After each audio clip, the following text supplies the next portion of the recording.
Production funding for Media Meet is provided by the Ray and Peg Hervinen Foundation.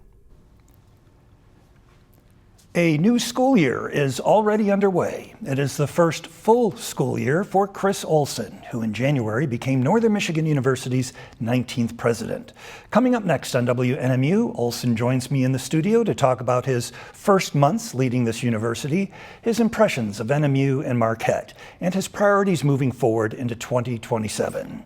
We are going one-on-one with NMU President Chris Olsen next on Media Meet.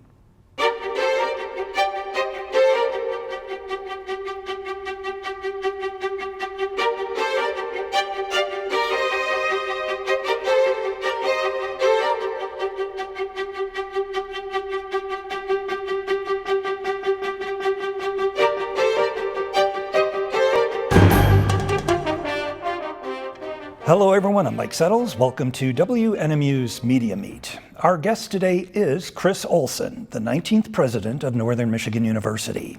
He came to NMU and Marquette from Indiana State University, where he most recently served as provost and vice president for academic affairs.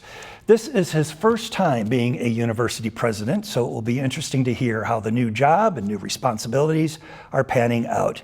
NMU President Chris Olsen, welcome to Media Meet. Hi, thank you. Nice to be here. It's terrific to have you here. So you started on January 5th and what was about the middle of one of our wildest winters we've had. That's what I keep hearing. In some time. You're still here. Yeah? It didn't scare you away, huh? No, it was just a great start. But well, a lot of people probably already know that I grew up in North Dakota. So, I mean, the winter is whatever. I mean, I don't know. That was a lot of snow, though. I got to admit, that 280 inches is quite a bit. Yeah. Well, and now you've got a UP summer behind you. That was pretty nice, eh? Spectacular. Oh my gosh, yeah. It's glorious, that's for sure. We're going to spend the second half of the show talking about things happening at this university, but let's spend some time getting to know more about Chris Olsen and how you ended up here. As you mentioned, you grew up in Fargo, North Dakota, so those brutal winters were not unfamiliar to you. Tell me more about growing up in Fargo, and I tell you, that's a town that's changed a lot over the years, huh? Well, it really has. I mean, it was a great place to grow up. So my dad taught high school. He was a high school history teacher. My mom worked in the public schools, a couple of different elementary school libraries, and 3 older sisters. But my parents lived same house, 50 years, right across the street from the high school, and that's where I grew up. And I went to school at North Dakota State, which was about a mile down the road. Yeah. Is that challenging having parents who are educators? Does it put It was pressure on you? sometimes. My dad was a bit of a sort of larger than life figure. He was one of those teachers that everybody knew, won lots of awards, those kinds of things, and he was a pretty big figure in the city. So that was fun, to have somebody who was that well known, but it probably put a little pressure on us all going to school there. Yeah. Well, you went to North Dakota State University, earned your bachelor's degree in history, followed by your master's degree in U.S. history from the University of Nebraska, and then a doctorate's degree in U.S. history from the University of Florida. What is it about U.S. history that has pulled you in the way it did? Yeah, I mean, that was my dad's field, was history generally, but growing up as a kid, we traveled when we could, and just always did something historical, I guess, everywhere we went. And to me, it's the study of history is about its change over time. That's literally the definition of history. And I think what always fascinates me is that it's the study of people and culture and the things that humans are able to do in different circumstances, and good and bad and so forth. But humans and human civilization and people's motivations always really fascinates me. What part of our nation's history was most appealing to you? Well, my specialty really is antebellum 19th century U.S., so about 1800 to maybe the 1860, 65 Civil War. And my actual degree is in U.S. political history, so I've done a lot of local politics, researching elections, and right now I'm supposed to be finishing a book on the nature of elections in the 19th century, what the ballots looked like, and fraud and gambling and violence, things like that on election day. So, well, I got to ask you on this important election year, what kind of parallels are there between today and 19th century politics? Yeah, I mean, that's a good question always. People ask me that a lot. I mean, there is certainly a pretty significant division between the two major parties today, like there was in the early 19th century. The process of elections is just so dramatically different that it's hard for me to draw parallels there. I study a lot about fraud, for instance, and there was no identification or anything like that. So there actually was a lot of fraud in the early 19th century because you could get away with a lot. And I think it's hard to make that parallel to today's, which are so much more regulated. Yeah. Do you find or have you found yourself this past 8 months kind of brushing up on Michigan politics, and are you going to be watching with bated breath as things unfold heading into November? Oh yeah, no, election years are always exciting for me as observer, and I usually have on election night I'll have my laptop open on about 12 tabs where I'm tracking returns and all that. So it's always exciting for me. I just enjoy it. Yeah. Yeah. Well, the bulk of your career has been with Indiana State University in Terre Haute. Tell us more about ISU, its size, its mission, and any similarities with NMU. Sure. Yeah, Indiana State was great, and I had a great time there. I started as assistant professor of history, and then was almost right away, just in a couple of years, I became chair, department head of history for 14 years, and then I was dean of the College of Arts and Sciences for 5 years, and then provost and vice president for 5 years after that. So ISU is very similar to NMU, and it's one of the things that attracted me to NMU. So they're both former normal schools, so a real background in teacher education. Terre Haute is a little bit bigger than Marquette, but similarly rural, small townish Midwest, which really appealed to me. That was very much like Fargo when I grew up there. As you said, Fargo has kind of gotten huge these days. It's a couple 100,000, but Marquette certainly reminded me in lots of ways of Terre Haute. But the universities are similar, right? Mission, size, range of programs, they're both sort of classic regional public universities. You talked about the various roles you had while there. So as your career progressed, you got into more administrative functions. Why was that? What appeals to you about that? And was it difficult to scale back classroom instruction? It was, yeah. I usually say that most of my decisions and changes in career have been pretty accidental. Things happen at different times, and people ask you to do things, and I found that I enjoyed doing some of those. It was a big change to go from a department head to a dean, because when I was department chair, I was still teaching regularly, doing my research and writing stuff. When I became dean and even provost, I taught every year, and I would like to hope I can do that again here. I can't do it this year, getting settled in, but I do plan to teach something regularly in the future. Yeah. Cool. So how is it you heard about the job opening of president at NMU? Well, I wasn't really looking for other things, and I'd gotten to a point where I probably felt I was going to stay where I was. And I'd turned down lots of chances to apply for different things over the years. But when the search firm reached out to me about this one, I was not sure at first, but then just did my internet research on Northern and talked to the search manager again, and she really convinced me that this would be a great fit for me. Again, the mission of the university, access and opportunity, serving such a wide range of students from across the spectrum, socioeconomic and so forth, different background and preparation. I just always been a big believer in that kind of university, so that's important for me. And then when I looked at Northern's recent history and just so much success that's been here, and then obviously the location is what it is. It's a beautiful, appealing place to be. Yeah. Did you know anything about the university prior to applying, or was it a matter of doing a quick Google search and seeing? Yeah, I didn't know a lot, right? I didn't, and did my quick research and decided to submit everything, and obviously it ended up working out. This is the only presidency I've ever really interviewed for, so I hope it's one and done, and I'll be here. I suspect for there's a long lot of time. folks here at the university too that hope you're able to stick around for many years. Well, I know there's to been a come. little turnover, but Yeah. that's okay. I'm very glad to be here and very grateful to be here.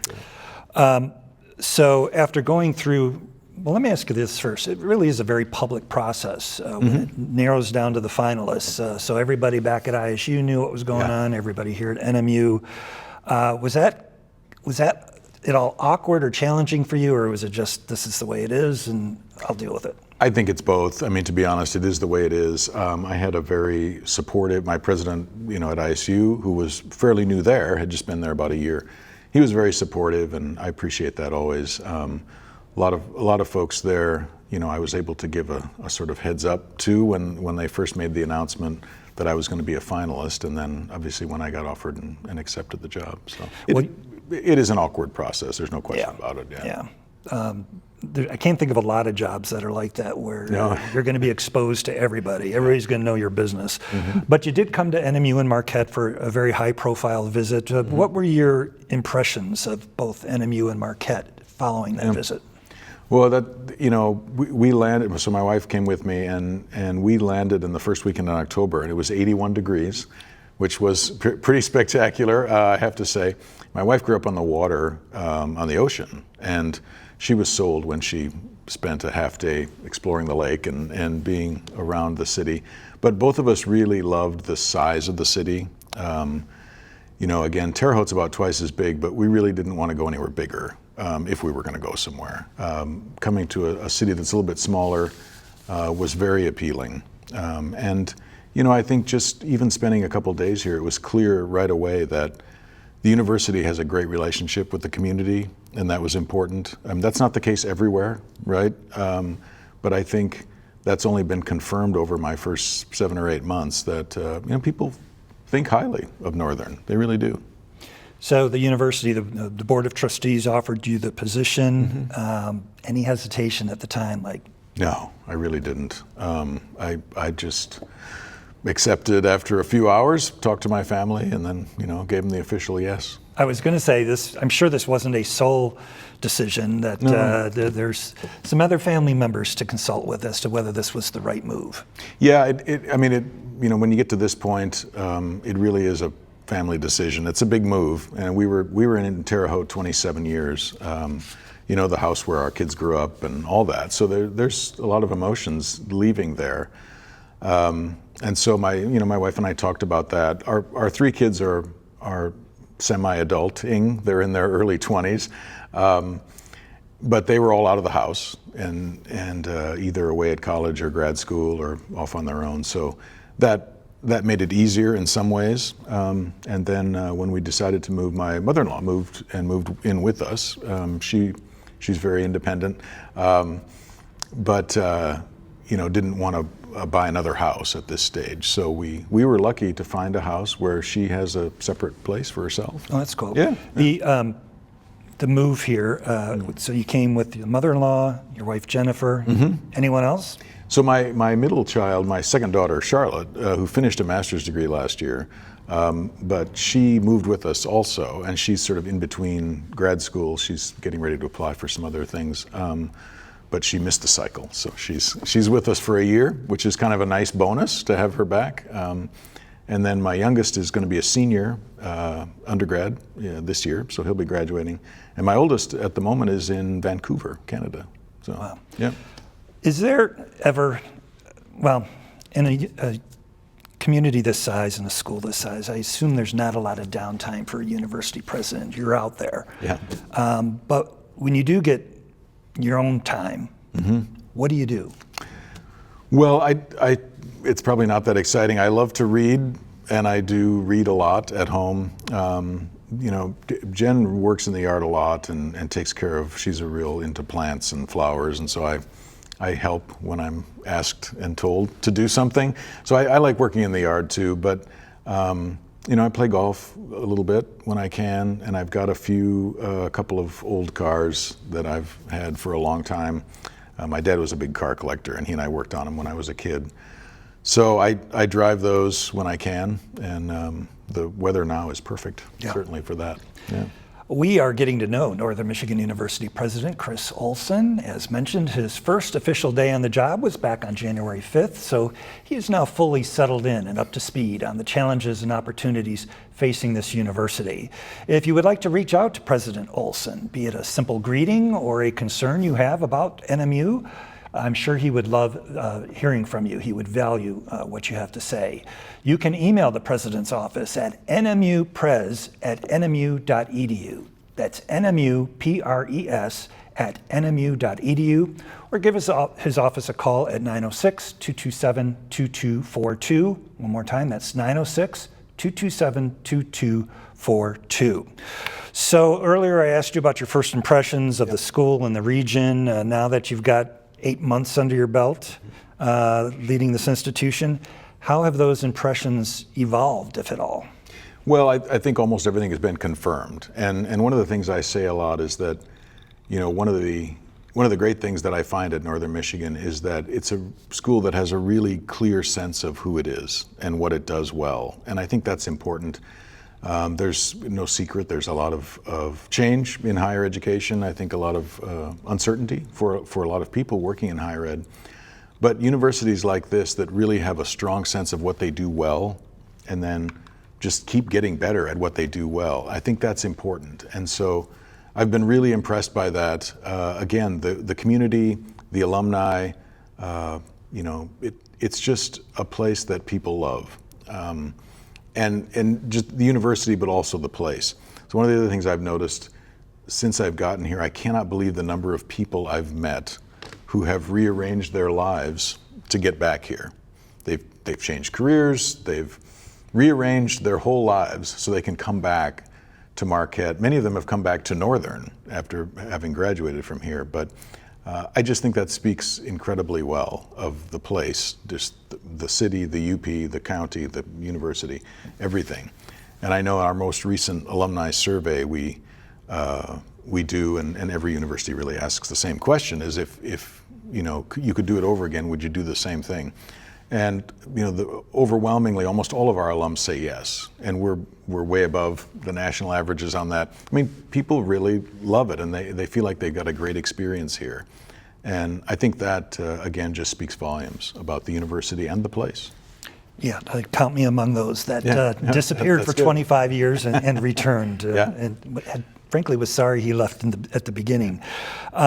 You talked about what we do well. What do you consider this university's greatest strength or two, and then where we're lacking? You know, I think the strength of Northern is that we provide the kind of opportunities that you don't get at much smaller places or much larger places. And I think it's that in between size, we're like where I used to be, but I think here it's really evident that, you know, we are, as I like to say, it's a world-class university with faculty and resources to match. And yet you're able to get the kind of attention and relationship with faculty that you don't get at a much, much larger place. So as a student, you know, I think I would advise any potential student and their families to say, you know, what is the most important thing for me? And I think what you'd find at Northern, which really continues to impress me, is that you get a place that is, all the people are really focused on primarily undergraduate, but certainly very good graduate programs too, but primarily undergraduate education, that it gives you the hands-on, we like to call it high-impact practices, experiential learning, however you want to say that, things like study abroad or undergraduate research, internships and work-based learning. I mean, a lot of places say they do that, but I find Northern to be really committed to that for decades. And that shows, again, in the alumni surveys and in the opinions from people in the community. It's just that wonderful size where you have leaders in the field you can work with, and again, truly world-class faculty and staff, and yet you actually get to work with them when you're a freshman or a sophomore. And that doesn't happen at a lot of places until you're either a senior or a grad student. Yeah, I'm a staff advisor for WNMU's student newscast Public Eye News, and our motto there is experiential learning at its finest. I mean, it really the size of this university and this community really offers opportunities that I know just aren't available at larger schools or cities. Yeah, it's just true. And again, I think a lot of universities and places talk about that a lot, but the fact that Northern has its roots in normal school, it's wedded and embedded in this smallish community that really has a great relationship with the university. I think that is one of the difference makers for what I've seen here so far compared to other places. And I'm not comparing to Indiana State necessarily, but to other parts of the country where I visit and have friends and so on. Yeah. What do you see as one of the bigger challenges facing this university? I've got to think enrollment, and maintaining enrollment is one of them. Enrollment is at the top of pretty much every president's list around the country. Let me ask this, what's going on that's making maintaining enrollment or even increasing it so challenging these days? Yeah, no, it's a great question. So I think, from the perspective of Northern, I think there are really three main challenges that make enrollment such a difficulty. The first is demographics, right? Everybody, a lot of people know about the demographic cliff where they talk about it. It's really not much a cliff, it's just a slope. That is, the number of traditional 17, 18-year-olds graduating high school is declining dramatically in most of the country, especially in the Midwest, including Michigan. And that, the forecast is that continues into the 2040s. So this is not a short-term issue, and it goes back really to about 2009 or 10. So there are fewer students of that age, and fewer of them are going to college. So the college-going rate has gone from the mid-60s to the mid-50s in Michigan. All right, so the demographics, right? That's what it is. Secondly, in Michigan, the state's commitment to free community college, which I'm not opposed to. I think it's a good thing, right? But it means that a lot of students who would normally have come to Northern or other universities, four-year universities, are choosing to go to a two-year route and then transfer, or at least a lot of them say they're going to transfer. And this year, our transfer students look like they're going to be up, right? So our traditional age students probably be down some, transfer students may be up some. And then the third one, is that in every state across the country, and this is not unique to Northern, none of this is unique to Northern, to be honest, but in other states, the largest universities in the state, in our case, Michigan, Ann Arbor, and Michigan State, have lost a lot of their international student enrollment, and they are losing some of their grant funding. And so they have inflation and budget pressures too. So their response has largely been to increase the number of in-state undergraduate students that they have admitted. And again, you see this, it's not just them, you see this across the country, that,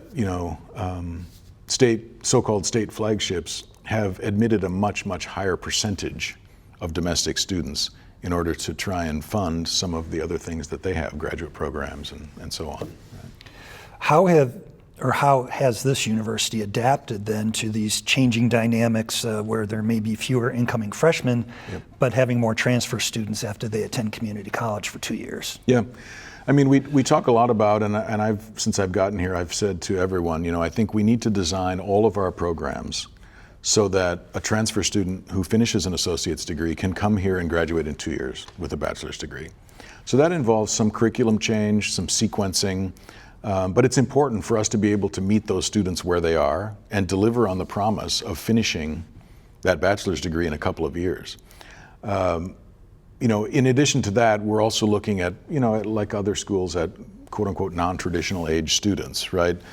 Students who are returning after they've been gone for a while, they've stopped out. And I think the important thing there is, how long will it take me to finish? How much is it going to cost? And can I access that degree in a format that works for my working life? Usually, if you might have family, you might have a full-time job. So it's important to be able to be flexible and to adapt to the needs that students have. That's frankly, right, that's different often than our traditional role 20, 30 years ago. And so it requires some change, some adaptation of our curriculum and our delivery and all that. We can do all that, and we are, right? But I think those are the main pressures that are really affecting enrollment at a lot of universities. Down to our final few minutes already. Sure. Let's talk about the financial stability of this university. I know there was a early buyout of some 43 employees. Yep. I assume that was to get some costs down. Yep. We also, it was just announced that the NMU Foundation set a record this past year in terms of the amount of money coming in from donors and alumni. How would you size up where we are as a university right now financially? Yeah, financially very good shape. And in fact, just recently we had our review from Moody's and we got A1 stable, which is the best you can get. So I'm not worried about our financial stability, and people shouldn't be worried about that. Like you say, the fundraising is one measure, honestly, of how well you're doing with your alums and your supporters, right? And we had an all-time record year, and a lot of optimism for the future there. I think financially, there are essentially two sources of revenue. There is a state appropriation for state schools like us, and then there's tuition dollars. The state appropriation is about 1/3 of our budget. It used to be about 70% not long ago, and like most places in the country, that has declined a lot. So our state appropriation in 2027 is about the same dollar amount as 2002. It really hasn't changed much. So we do rely on tuition a lot more, and that's why declines in enrollment affect the bottom line budget. So we're always aware of that, and we're again, as with the voluntary separation buyout, we're looking at ways to right-size some of our areas of staffing to meet the student enrollment that's there, and we're always looking at ways to be more efficient. Yeah. Lengthy question, need a short answer. Okay. At Fall Convocation, you posed 3 questions to attendees. What can we do better than others? What can we do more efficiently? And what can we do that is different than what other schools are doing? What makes us distinctive? Do you really see that as the key to NMU's future and setting us apart from the others? I do. That's the key. And it really is a distinctive, really superior student experience that is the key. What do we say we're going to deliver on, but then how do we deliver to students an experience that is different in the classroom, out of the classroom? We have this amazing location, right? One of the most amazing places in the country. But that only goes so far. People do want to live here. They always want to live here. But it's also a great university that delivers on its promise. So how do we make that distinctive? President Chris Olsen, thanks so much for joining us. Hope to have you on again. That was a quick half hour. Sure. Once again, if you would like to contact NMU President Chris Olsen, you can do so by emailing him at nmupres@nmu.edu. Again, that's nmupres@nmu.edu, or call his office at 906-227-2242. Chris Olsen, thanks once again for joining us. I am Mike Settles, and we will look for you next time on Media Meet.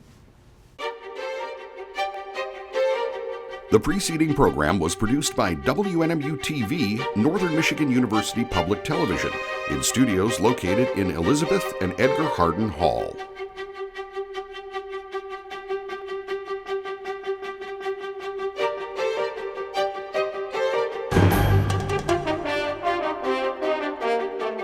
Production funding for Media Meet is provided by the Ray and Peg Hervinen Foundation.